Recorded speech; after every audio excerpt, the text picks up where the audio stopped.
Hi, hello, welcome to Books and Brain Nursing Classes.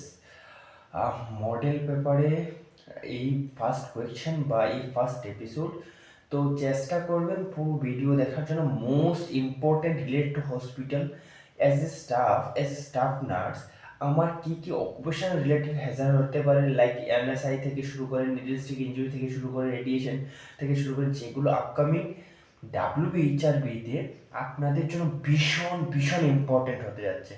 তো video যদি পুরো দেখেন তাহলে বিশাল একটা আইডিয়া হবে যে কী ধরনের কোয়েশ্চেন আসতে পারে আর কি করে আপনি অ্যাটেম্প করবেন, বা কি টাইপের কোয়েশ্চেন আসতে পারে রিলেট টু হসপিটাল হ্যাজার্ড বা occupational hazard in the hospital. Okay, তো চলুন দেরি করবো না, ফার্স্ট কোয়েশ্চেন স্টার্ট করি। তার আগে একটাই রিকোয়েস্ট, যারা এখন পর্যন্ত সাবস্ক্রাইব শেয়ার করেননি এখনই একবার শেয়ার অ্যান্ড সাবস্ক্রাইব করে দিন, তার সাথে বেল আইকন প্রেস করে দেবেন যেন ইমিডিয়েটলি আপনার কাছে ভিডিও পৌঁছে যায়।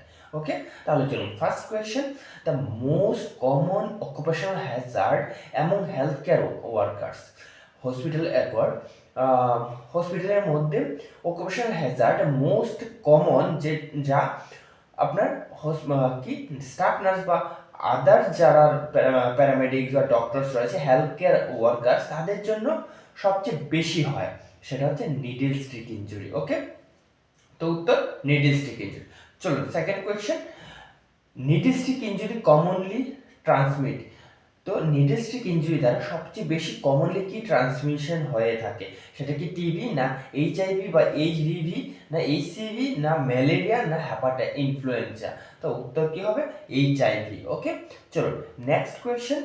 আমি চেষ্টা করবো যে জায়গায় একটুখানি আপনাদের ডেসক্রাইব করা উচিত সেই জায়গায় আমি একটুখানি এক্সপ্লেন করবো।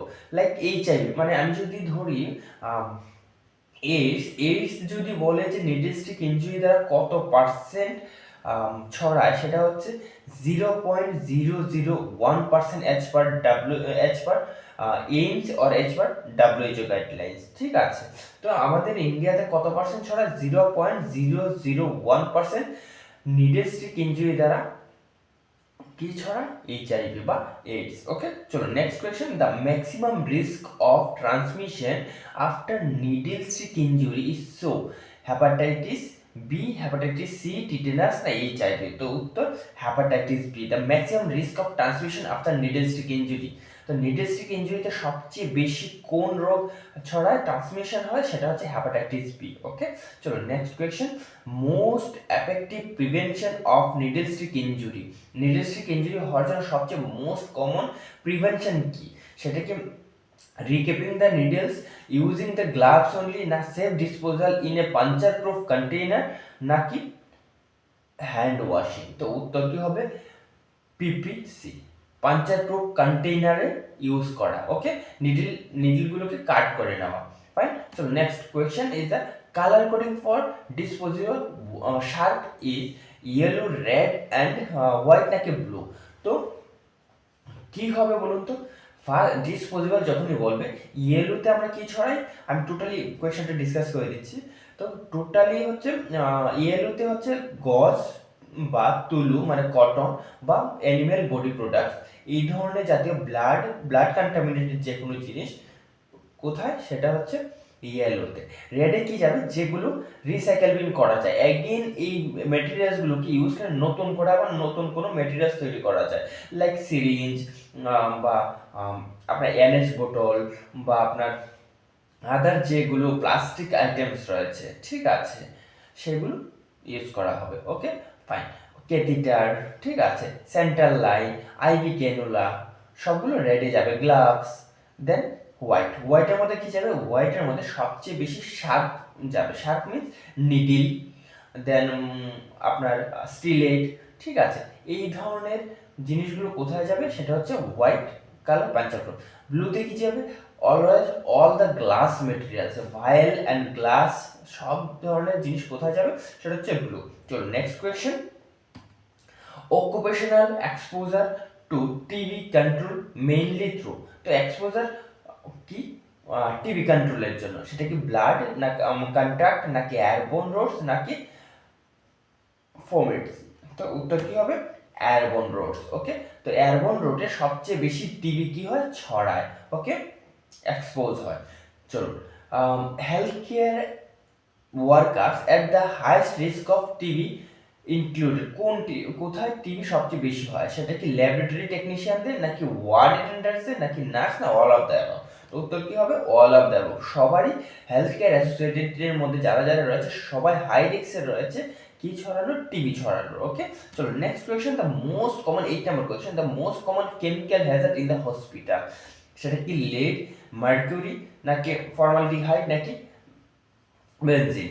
তো উত্তর কি হবে, উত্তর হবে ফর্মালডিহাইড। ওকে, ঠিক আছে, চলো next question, formaldehyde exposure causes, formaldehyde কি করে, কেন ইম্পর্টেন্ট সেটা এখনই বুঝতে পারবেন। সেটা কি লাংস ফাইব্রোসিস করে, নাকি আই স্কিন রেসপিরেটরি ইরিটেশন করে, নাকি কিডনি ফেলিয়ার, নাকি হেয়ার লস?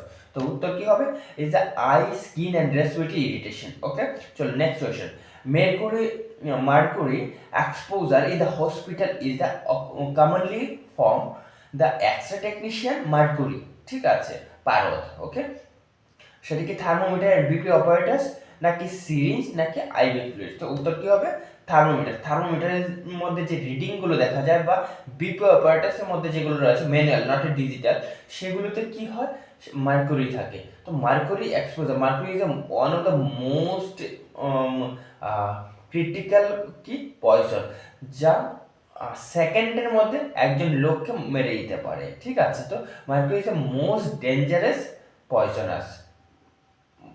ঠিক আছে, তো ইন দ্য হসপিটালে কি ইউজ করা হয়, মার্কুরি ইউজ করা হয়, কিসে ইউজ করা হয়, এক হচ্ছে থার্মোমিটার, এক হচ্ছে বিপি। তো সেটা কি রয়েছে, এক্সপোজারের একটা ভয় রয়েছে মার্কুরি। ওকে, চলো next question, the radiation hazard in the hospital is mainly seen in ICU, OPD, radiation department, নাকি ল্যাবরেটরি? অবভিয়াসলি কি হবে, radiation department. Okay, then radiation exposure increase the risk, radiation যদি এক্সপোজার স্পেশাল দেখা যায় যখন word বা ICU বা যে কোনো রিলেটেড, যেখানে ডে কেয়ার রিলেটেড ব্যাডগুলো রয়েছে সেখানে যদি এক্সরে করতে যায়, এক্সরে টেকনিশিয়ান যখনই এক্সরে এক্সপোজার বা এক্সপোজার বলে যে উনি কি করেন, লাউড করেন বা শোর করেন, বা উনি যদি কমান্ড দেন যে এক্সপোজার, যারাই হেলথ কেয়ার হসপিটাল এর মধ্যে রয়েছে হেলথ কেয়ার প্রোভাইডার, তারা ওই জায়গা ছেড়ে কোথাও না কোথাও একটা হাইডিং প্লেসে চলে যায়। কেন চলে যায়, দ্যাট ইজ দ্য রিজন। কেন,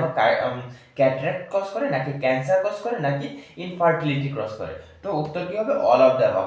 ক্যাটারাক্ট হতে পারে, ক্যান্সার হতে পারে, আপনার মেইনলি কার্সিনোমা, ঠিক আছে, পেরিফেরাল কার্সিনোমা সবচেয়ে বেশি হয়ে থাকে, দেন ইনফার্টিলিটি হয়ে থাকে।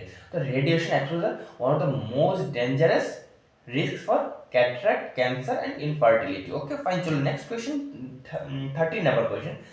Lead apron are used to prevent the chemical hazard, mechanical hazard, radiation hazard, নাকি biological hazard? তো উত্তর হবে রেডিয়েশন হ্যাজার্ড, যেন এক্সরে কি না করতে পারে, আমাদের বডি কে হার্ম না করতে পারে, সেই কারণে একটা লেড অ্যাপ্রন, তার কারণ হচ্ছে এক্সরে লেড অ্যাপ্রনকে, লেডকে ক্রস করতে পারে না। তো লেড অ্যাপ্রন তৈরি করা মানে হচ্ছে সে আটকে দেবে বডিতে এক্সপোজ হওয়ার আগে। Okay, fine. So next question, the latex allergy is commonly among the doctors, nurse, laboratory staff or all the health care, তার কারণ হচ্ছে এখানে যারাই যে স্টাফগুলোর নাম মেনশন করা আছে তারা সবাই গ্লাভস ইউজ করে, আর গ্লাভসের মধ্যে সবচেয়ে লেটেক্স পাউডার লাগানো থাকে, গ্লাভসের ভেতরে যে হোয়াইট কালার পাউডারগুলো থাকে সেগুলোকে লেটেক্স পাউডার বলা হয়, আর সেগুলোতে অ্যালার্জি হতে পারে সবারই। Okay, fine. চলুন, latex allergy is a type of chemical, physical, biological, না অ্যালার্জিক হ্যাজার্ড? তো উত্তর অ্যালার্জিক হ্যাজার্ড। ওকে, চলো, the most common musculoskeletal disorder in the নার্সদের মধ্যে সবচেয়ে বেশি মাস্কুলোস্কেলিটন ডিসঅর্ডার কি হতে পারে? তো সেটা কি osteoporosis, lower back pain, arthritis, না সার্ভাইকাল স্পন্ডালাইসিস? তো উত্তর কি হবে, দ্য লোয়ার ব্যাক পেইন। কেন, তার কারণ হচ্ছে লঙ্গার টাইম দাঁড়িয়ে কাজ করতে হয়, দ্বিতীয়ত পেশেন্টকে লিফট করতে হয়, তো প্রপার বডি পজিশনিং এর কারণেও কি হতে পারে, back pain, lower back pain হতে পারে। ওকে, ফাইন। চলুন, the most the cause of lower back pain in the healthcare কি রয়েছে, ওয়ার্কার্স, সেটা কি ইনফেকশনের কারণে, নাকি poor posture or lifting the patient, radiation আর কেমিক্যাল? অলরেডি আমি বলেই দিয়েছি আগের উত্তরে, সেটা হচ্ছে পোর পোস্চার, মানে বডি পোস্চার যদি ঠিক না থাকে, আর লিফটিং দ্য পেশেন্টকে লিফট করার জন্য। ওকে, চলো next question, The slip and falls in the hospital are categorized by the chemical hazard, biological hazard, mechanical নাকি radiation। তো উত্তর হবে mechanical hazard। ওকে, চলো third 19 number question, the physical hazard in the hospital includes। তো সেটা কি noise, radiation নাকি stress নাকি বার্ন আউট নাকি ইনফেকশন? তো উত্তর কি হবে? উত্তর হবে স্ট্রেস এন্ড বার্ন আউট। ওকে, দেখ লাস্ট কোয়েশ্চেন, এই এপিসোডের শেষ এবং অন্তিম কোয়েশ্চেন। তো আপনারা যারা যারা এখনো লাইক এন্ড সাবস্ক্রাইব করেনি, এই ধরনের ভিডিও, ইনফরমেটিভ ভিডিও পেতে গেলে প্লিজ এখানে শেয়ার এন্ড সাবস্ক্রাইব করে দেবেন। ওকে, চলো। The burn out syndrome is commonly surgeon, nurses, emergency staff না অল অফ দ্য অ্যাবাভ? তো উত্তর কি হবে? All of the above. The burn out syndrome সবারই হতে পারে, সেটা সার্জনেরও হতে পারে, সেটা নার্সেসও হতে পারে বা ইমার্জেন্সি স্টাফদেরও হতে পারে। ওকে ফাইন, চলুন সবাইকে অনেক অনেক ধন্যবাদ ভিডিও শেষ পর্যন্ত দেখার। আশা করি আমি ইম্পর্টেন্ট কিছু কিছু কোয়েশ্চেন আমি আপনাদেরকে দিতে পেরেছি। আর যদি আপনাদের ভিডিও ভালো লাগে কমেন্ট বক্সে কমেন্ট করতে পারেন, তাহলে আমি অ্যাগেইন এই ধরনের আরও ইনফরমেটিভ কোয়েশ্চেন নিয়ে আসবো, যেগুলো আপনাদের আপকামিং WBHRBতে ভীষণ important, specially for GNM candidate. Okay, আর যা এই ধরনের কোয়েশ্চেন আরও বেশি কোথায় জিজ্ঞেস করছে? ইন্টারভিউতে। তো যারা যারা ইন্টারভিউর জন্য প্রিপারেশন নিচ্ছেন, প্লিজ এই ভিডিওগুলো, এই কোয়েশ্চেনগুলো একটুখানি ভালো করে পড়ে যাবেন। ওকে, ঠিক আছে, চলুন ভালো থাকবেন, সুস্থ থাকবেন, টাটা।